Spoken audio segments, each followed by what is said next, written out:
अच्छा वली भाई, एक बड़ा सॉलिड किस्म का ट्रेंड है दुबई में और बड़ी पॉपुलर चीज़ है, वो है दुबई का रियल एस्टेट। ठीक है, everybody talks about Dubai real estate. अब बात ये है कि पूरी दुनिया में इतने सारे मुल्क हैं, मैंने काफ़ी ट्रैवल किया हुआ है, ऑलमोस्ट 30 कंट्रीज़।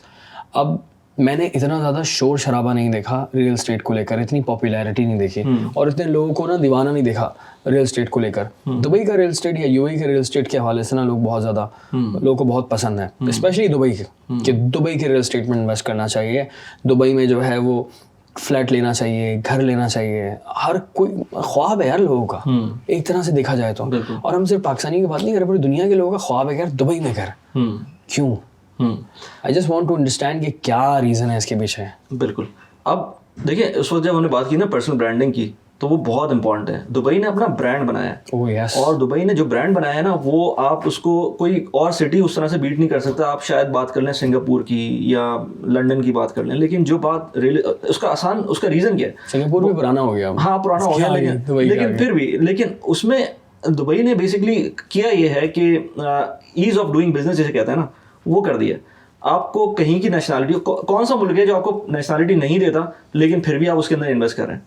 आपको पता है कि यहाँ की नेशनलिटी नहीं मिलेगी, लेकिन फिर भी पूरी दुनिया इन्वेस्ट कर रही है। ऐसे है। वो क्यों कर रही है? और कोई इस तरह का मुल्क तो सोच भी नहीं। अगर बंदा कहीं उल्टा होता है पूरी दुनिया के मुल्कों में। बहुत सारे हमारे पास एग्जांपल्स हैं। हमारे पास जो है टर्की की एग्जांपल है कि आप इन्वेस्ट करें, पोर्चुगल की एग्जांपल है कि इन्वेस्ट करें, ठीक है, इतने जमीन खरीदे और ले ले पासपोर्ट। बिल्कुल। यहाँ पर नहीं है, यहाँ बिल्कुल नहीं ऐसा कि नहीं यार नेशनलिटी नहीं मिलेगी लेकिन इन्वेस्ट करें सुकून से, बड़े टेंशन नहीं है यार। आपको इतनी स्ट्रेटेजिक लोकेशन पे उन्होंने कनेक्टिविटी दे दी है, और इस वक्त $3 बिलियन की मंथ की ट्रांजैक्शन है इसकी रियल एस्टेट की। तो कोई रीज़न ही है ना कि यहाँ पर पहुँच गया। अच्छा, तो एक बात और लोग कहते हैं, वो कहते हैं लोग के बबल है।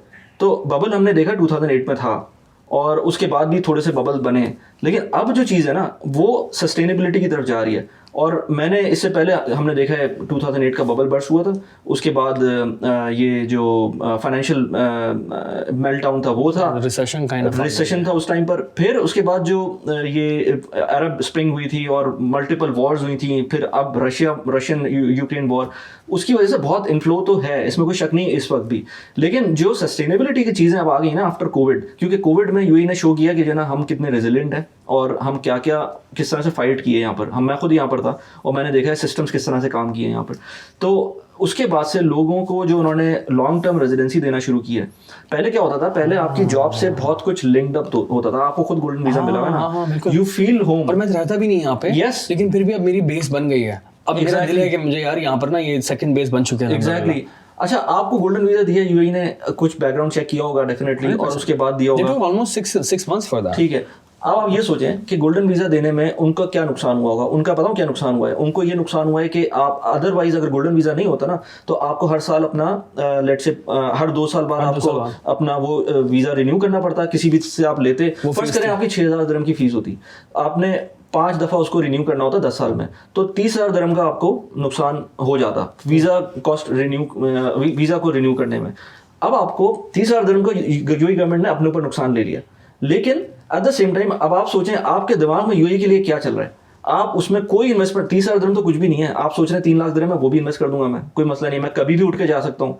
मेरे पास ये रिस्ट्रिक्शन कभी भी नहीं होगी कि जो ना मेरे पास पासपोर्ट, मेरे पास वीजा लगवाना पड़ेगा। We are doing this podcast exactly कि दुबई में बैठ के कर रहे हैं। हाँ, क्योंकि वो मोहब्बत हो गई है। हाँ, आप किसी वक्त भी आ सकते हैं ना। आपको सिर्फ टिकट का खर्च, अब टिकट भी आप एमिरेट्स से ही आएंगे। अनफॉर्चुनेटली पीआईए से तो नहीं आएंगे आप, या पाकिस्तान की लोकल एयरलाइंस का मसला क्या है, मैं I am not demeaning them, but problem क्या है, टाइम बहुत इंपॉर्टेंट होता है।